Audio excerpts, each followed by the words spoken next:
Oh yeah, it's a significant blow. Obviously, he's a key back, and he's one of our leaders. And more importantly, you know what I've spoken about a lot about leadership on the ground, and he's one of those players that we look to provide some of that.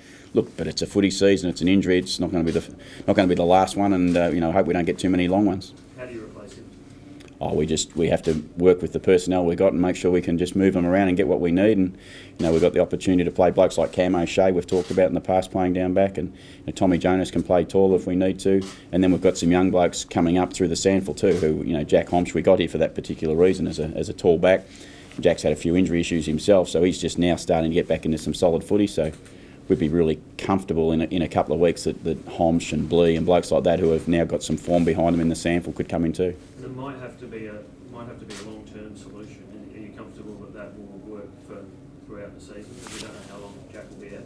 Definitely going to be a long-term solution because Jacko will go through. I've actually just spoken to him for the first time, and it would look like it's going to be a reasonable long amount of time that he's going to be out on the sideline. So 8 to 10 weeks probably, but we'll go through all that this afternoon and make some decisions on that in the morning. But yes, it's certainly going to be someone that's going to be required, and as you said, the adjustment's going to be required for a period of time. So is Homsch a little underdone to come in this week, do you think? Yeah, we think so. Look, he's had a couple of issues too, Jack. He's had a couple of battles himself to get right, and we'd like to see him play another week or two where he's now got a good consistent run at football. So particularly a tough week to try and rearrange those tall defenders this week. It's all forward to their strength, isn't it? Yeah, they are. They certainly are, and they've got some big blokes down there, and we just need to make sure we help the defenders as well, and we'll get that done. And Carlisle and Jonas and O'Shea, and we could have to use Westhoff, those sort of people that could go down there and help us out. Do you need to improve, contested possession clearance, especially given the deficiency or that hole in defence now? Does that become even more important? I think team defence is critical to anyone and to any success. So we need to make sure that our team defence is really good. Contested possession clearances are really important. Sometimes contested possession versus uncontested possession can be a result of the way you play. And we're really comfortable that our contested possession stuff is really strong. We might not be in as many opportunities as other clubs are, but we're really comfortable we can match them in that area. How's Jasper? Yeah, Jasper's probably going to miss again. He's unfortunately going to probably miss again, and we just got to be mindful that we know his history, and I'm not going to rush him back to put him in jeopardy to miss a long period of time. If we have to miss another week, well, so be it. If it extends out further than that, well, that'll be the case. But at the moment, we're hopeful that he'll probably be right the next week. Does that give a chance for Carlton?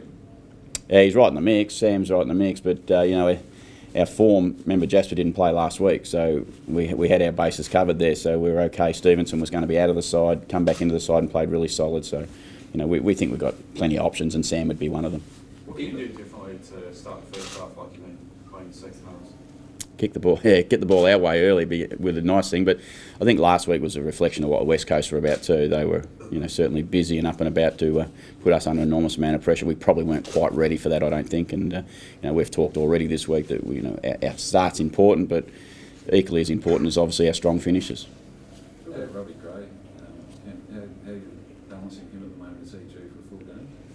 Yeah, Robbie is due for a full game. I think I've said that after the game last week. He probably won't have the green vest on this week, if that's the question. And we look forward to, we said before that game, how much game time do we need to build Robbie up to? And, and as it worked out last week, unfortunately with Jacko's injury, we got some more minutes into him, and he clearly showed that he's now ready to play. What about the buzz that he gave when he came on? He sort of really sparked things, didn't he? Not just on field, but the crowd as well. Yeah, no doubt. Well, he does that to us as a club. And his rehab from his knee injury, the steps that he made in his rehab, they were a buzz at the club every time. When he came out to train with us for the first time, the boys, you could just see he's a leader of this club. And he's certainly going to create a little bit of positive atmosphere around the place. And one, with just him being there, but two, then his ability to play like he did. Do you likely put Jackson on the long-term injury list and maybe bring Kane Mitchell back in? Or? Yeah, it's something we'll consider. It's definitely something we've got to consider. But again, I haven't got all the information right now. As I've said, I've just spoken to him only 3-4 minutes ago, so we haven't spoken with the doctors and gone through the surgery part of it and seen how long exactly it's going to be. If there's a chance that he is going to be out for that period of time, yeah, we'd certainly consider it. Do you know when you sort of know that for sure? Yeah, we'll make that decision this afternoon, tomorrow morning, basically, once we've had a chance to go through and get all that information. last week was a huge test, and it seems like every week's a big test. When Yeah. we play Crows, West Coast, and North in Tasmania would be another big result. Do you feel like people are just waiting for you to prove yourselves? Do you feel like you've proved yourselves yet, and for that respect back from the rest of the competition? No, I think it takes time. It takes time, and we're in a position where we just need to keep turning up each week. And as I say to the players about things, your behaviours, they'll change your outcomes, and that will happen again. The outcome for us will be that we'll earn more respect if we continually turn up and play what we've been able to do so far. How much of an advantage is Tasmania for North Melbourne, who played their bid against a side like yours who never goes there essentially? Yeah, we don't get to the G very often either, and we went there and played okay. We've been to Metricon and played okay. I think it's about what you do and how you do it, And yes, the ground certainly for the Kangaroos, they'll be more familiar with it than we will. But I've never been one that worries about that too much. It's just about let's go there with our own plans and make sure we try and execute them as best we can. It is a different ground, I think it's the smallest in the comp. Does that enter into your preparation at all? Yeah, it's not significantly smaller as in length. It's a little bit more narrow than some of the other grounds. But certainly, we're obviously I'm aware of it because I've told you about the size of it. So I've taken a look at it, and and I've been there, and it's a little bit smaller, but gee, it doesn't make too much difference, I don't think. What have you made of North Melbourne so far this year? In very, very good form.